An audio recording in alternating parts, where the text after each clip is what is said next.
sanggup menyegarkan jiwa kami, dan Engkaulah sumber pengharapan kami. Engkaulah Tuhan yang layak menerima pujian dan penyembahan kami. Dan tibalah saatnya Tuhan untuk kami mendengarkan firman-Mu. Kami mohon Roh Kudus-Mu memerapi kami dan membuka pikiran kami semua, agar kami dapat mengerti firman Tuhan yang Tuhan mau kami lakukan dalam kehidupan kami sesuai kehendak-Mu. Hamba yang akan menyampaikan firman-Mu, layaklah hamba-Mu ya Tuhan berbicara menyampaikan firman-Mu. Sembunyikan hamba-Mu ya Tuhan di balik salib-Mu. Pakailah hamba-Mu itu berkata-kata, menyampaikan firman-Mu menurut isi hati-Mu ya Tuhan. Berfirmanlah kepada kami semua Tuhan Yesus. Kami siap mendengarkan firman-Mu. Dalam nama Tuhan Yesus Kristus kami berdoa. Haleluya. Amin. Jemaat Tuhan dipersilakan untuk kembali. Ya, shalom jemaat Tuhan. Puji nama Tuhan, kita bersyukur kesempatan pada hari ini kita boleh bersama-sama ibadah dalam ibadah hari kenaikan Tuhan Yesus. Dan pada kesempatan ibadah ini saya mengajak jemaat sekalian kita merenungkan firman Tuhan sesuai dengan yang ditampilkan di layar ini. Dalam kitab Efesus pasal yang pertama ayat 15 sampai ayat yang ke-23. Kitab Efesus pasal pertama ayat yang ke-15 sampai ayat yang ke-23. Silakan jemaat Tuhan menyimak firman Tuhan ini. Saya bacakan firman Tuhan ini untuk jemaat sekalian. Efesus pasal yang pertama ayat 15 sampai ayat yang ke-23. Judul dari firman Tuhan ini, doa untuk pengertian tentang kemuliaan Kristus. Ayat 15 beginilah firman Tuhan.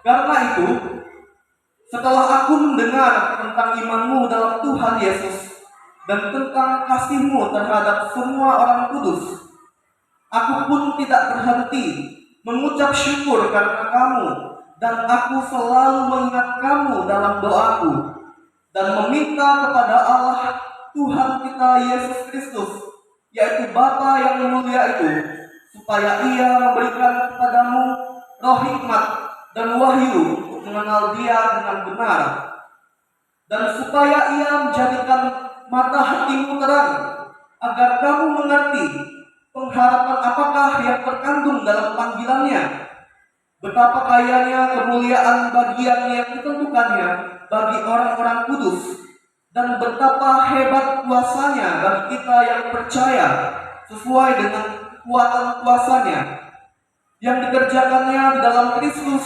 dengan membangkitkan Dia dari antara orang mati dan mendudukkan Dia di sebelah kanannya di sorga. Ayat 21. Jauh lebih tinggi dari segala pemerintah dan penguasa dan kekuasaan dan kerajaan dan tiap-tiap nama yang dapat disebut, bukan hanya di dunia ini saja, melainkan juga di dunia yang akan datang. Dan segala sesuatu telah diletakkannya di bawah kaki Kristus, dan Dia telah diberikannya kepada jemaat sebagai kepala dari segala yang ada. Ayat 23. Jemaat yang adalah tubuhnya, yaitu penuh Dia yang memenuhi semua dan segala sesuatu. Ya, puji nama Tuhan. Demikian firman Tuhan yang boleh sama-sama Bapak Ibu Saudara simak. Yang dikatakan berbahagia adalah setiap orang yang mendengarkan dan melakukan firman Tuhan dalam kehidupannya setiap hari.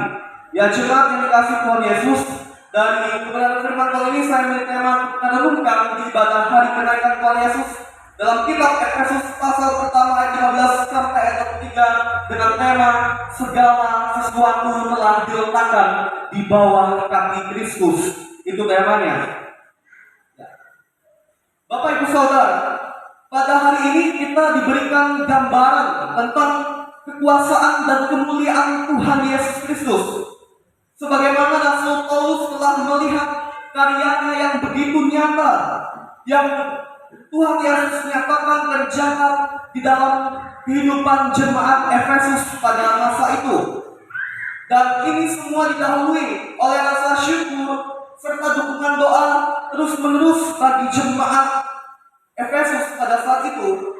dan adanya juga pengharapan pada setiap panggilan Tuhan dalam kehidupan jemaatnya yang ada di Efesus pada saat itu. Panggilan mengikut Yesus ini adalah panggilan yang begitu mulia, yang datang dari Raja yang Maha Mulia, yaitu Tuhan Yesus Kristus, yang telah duduk di sebelah kanan Allah Bapa pada saat ini di sorga. Dan semua yang ada di bumi, baik yang ada di langit, di angkasa, semua planet-planet, semua ciptaan Tuhan yang ada di bumi ini, semua hal yang ada di bumi ini ada diletakkan di bawah kaki Tuhan Yesus. Semuanya bertekuk-lutut di bawah kaki Tuhan Yesus, Bapak Ibu Saudara. Dan kita manusia, kita juga ada di bawah kekuasaan otoritas Tuhan Yesus. Pada kesempatan ini saya mau mengajak jemaat sekalian untuk kita belajar kebenaran firman Tuhan ini, untuk sama-sama menguatkan kita bagaimana segala sesuatu telah diletakkan di bawah kaki Kristus, sehingga kita selayaknya untuk melayani Dia, Raja alam semesta, Raja mulia itu yang sudah menyelamatkan kita. Ada pun beberapa poin yang bisa kita simak, Bapak Ibu Saudara, dan kebenaran firman Tuhan ini bisa kita simak dalam ayat 15 sampai ayat yang ke-17.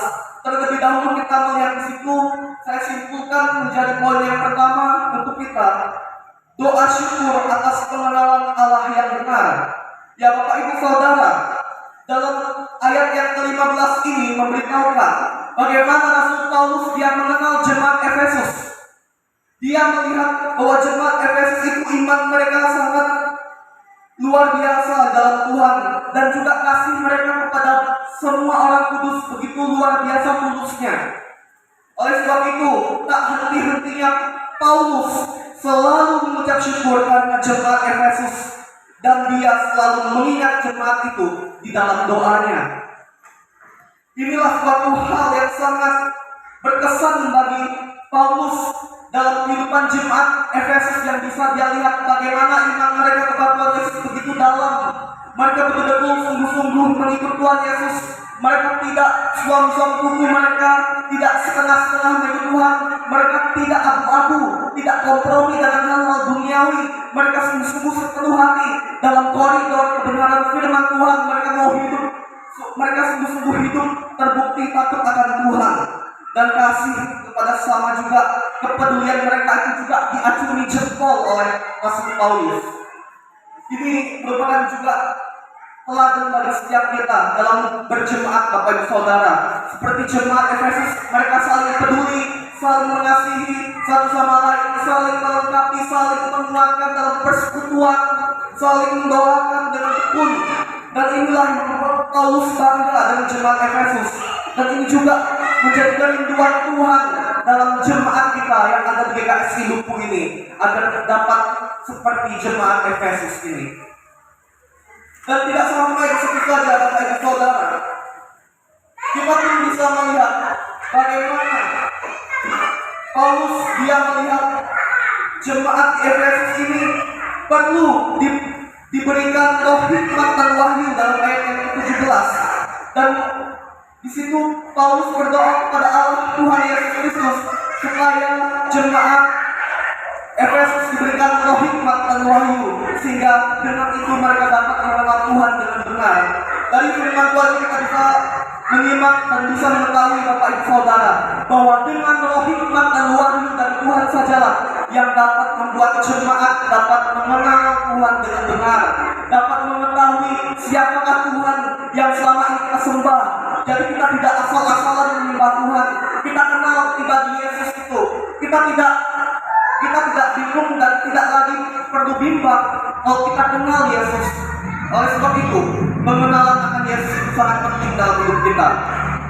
Bapak Ibu Saudara, seberapa enggak Bapak Ibu Saudara mengenal pribadi Tuhan Yesus dalam kehidupan Bapak Ibu Saudara?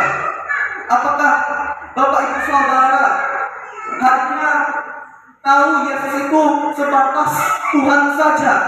Atau Bapak Ibu Saudara hanya tahu Yesus karena mujizat kesembuhan, atau karena Yesus bisa membangkitkan orang mati, atau Yesus bisa menyembuhkan orang yang sakit kusta, Apakah sampai di situ saja pengetahuan Bapak Ibu Saudara? Kita tidak cukup sampai di situ saja mengenal pribadi Yesus, Bapak Ibu. Tetapi kita perlu lebih dalam lagi mengenal hati Yesus.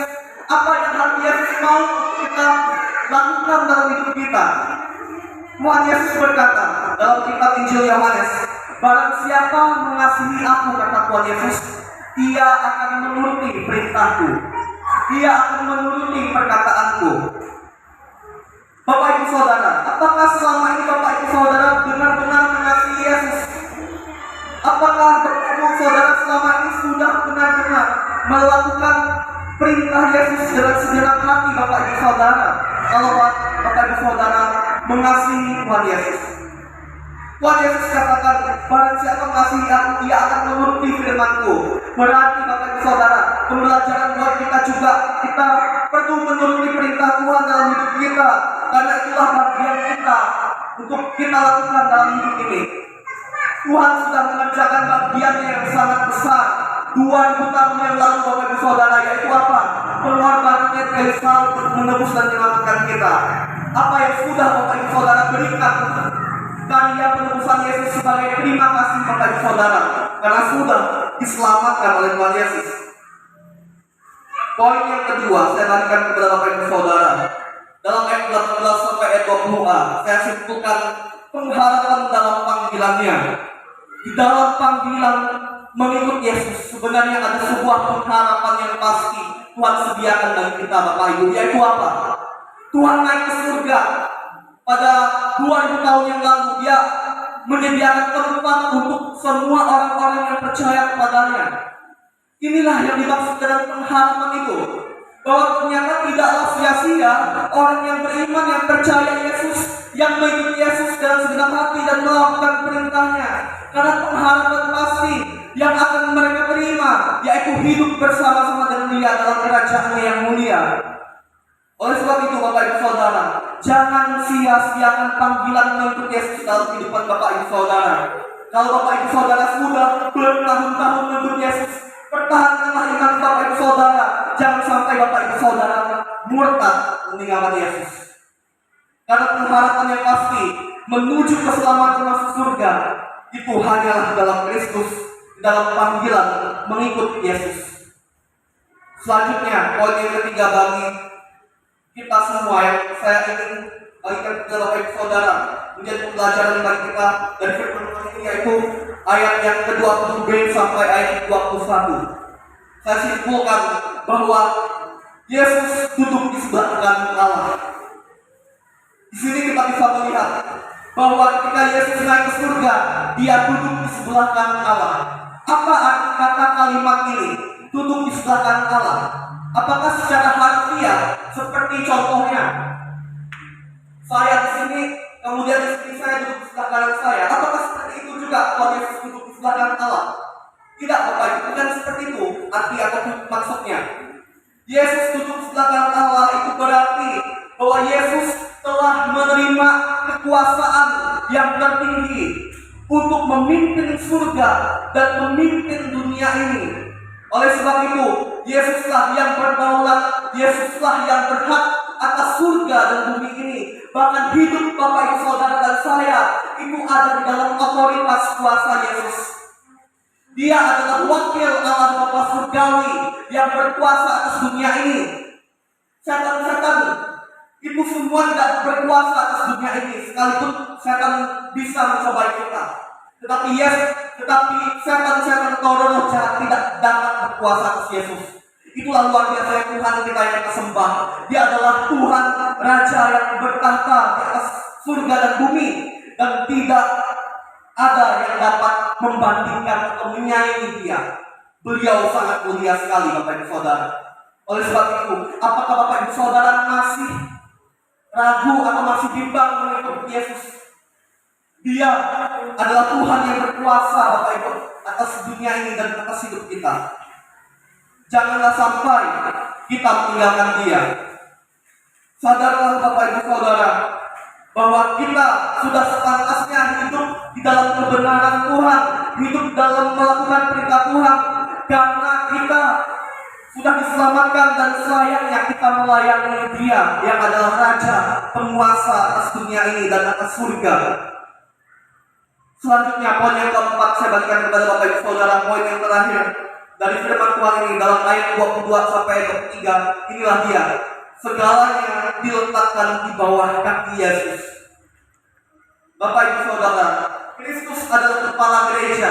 Dialah pemimpin utama atas semua gereja di dunia ini.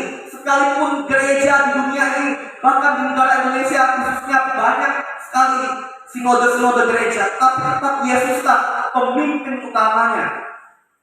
Ketua umum sinode itu ada masa tugas, ada masa jabatan yang sudah ditetapkan dan tidak mungkin seumur hidup dia menjadi ketua umum sinode. Tapi Yesus, dia selamanya berhak memerintah atas gereja-gereja di dunia ini. Oleh sebab itu, ayat 22 memberitahukan kepada kita, dan segala sesuatu telah diletakkannya di bawah kaki Kristus, dan Dia telah diberikannya kepada jemaat sebagai kepala dari segala yang ada. Dan kita yang adalah umat Tuhan, dalam ayat 23, kita jemaat yang adalah tubuhnya. Kita ini adalah tubuh Yesus, Bapak Ibu. Sebagai tubuh Yesus, sudah sepantasnya kita tunduk kepada perkataan Yesus yang adalah sang kepala gereja itu, yang adalah gembala memelihara jiwa kita. Makanya Bapak Ibu Saudara, perkataan yang paling utama untuk kita dengarkan dalam kehidupan kita adalah perkataan Yesus. Karena perkataannya adalah kebenaran yang sempurna, yang harus selalu kita lakukan dalam hidup kita, yang harus selalu kita dengarkan dalam hidup kita. Apakah selama ini Bapak Ibu sudah mendengarkan perkataan sang kepala gereja itu? Apakah Bapak Ibu Saudara sudah menjadi tubuh Yesus yang selalu taat melakukan firman-Nya? Kita semua ada di bawah otoritas Tuhan. Oleh sebab itu taat dan tunduklah serta takutlah kepada Tuhan. Karena pemerintahan kekuasaan yang ada di dunia ini hanyalah sementara, tetapi pemerintahan kekuasaan Yesus di surga dan atas bumi ini kekal selama-lamanya, Bapak Ibu Saudara. Segala sesuatu sudah diletakkan di bawah kaki Yesus. Dia berdaulat, Dia berkuasa atas hidup kita dan atas semua ciptaan yang ada di bumi ini. Bahkan langit dan semua planet yang ada di ruang angkasa, semuanya ada dalam kendali dan kekuasaan Dia. Puji Tuhan. Dari firman Tuhan ini kita boleh diingatkan bersama-sama, kita mempunyai Tuhan yang berkuasa atas hidup kita dan atas dunia ini. Oleh sebab itu, sudah selayaknya dan sepantasnya kita melayani Dia dan kita terus berusaha taat melakukan firman-Nya dan bertekun dalam iman, pengharapan dan terus tetap setia mengasihi Tuhan dengan segenap hati kita sampai akhir hidup kita. Amin. Dengan firman Tuhan ini kita bersyukur, firman Tuhan ini kita berdoa. Terima kasih ya Tuhan, Engkau telah menebus dan memilih kami menjadi jemaat-Mu, menjadi milik-Mu ya Tuhan. Dan sebagai milik-Mu, sudah sepantasnya kami taat dan patuh kepada kehendak-Mu saja ya Tuhan Yesus. Ya Tuhan, pimpinlah kami ya Tuhan, agar kami terus taat melakukan kehendak-Mu dan senantiasa hidup takut akan Engkau ya Tuhan. Dan mampukanlah kami melakukan firman-Mu dalam kehidupan kami setiap hari ya Tuhan. Terima kasih ya Tuhan, kami boleh disegarkan oleh kebenaran firman-Mu bahwa Engkau Tuhan yang berkuasa atas surga dan bumi, dan segala sesuatu yang ada di dunia ini ada di bawah kaki-Mu ya Tuhan Yesus. Terima kasih ya Tuhan, dalam nama Yesus Kristus Tuhan dan Juru Selamat kami yang hidup, kami berdoa. Haleluya. Amin.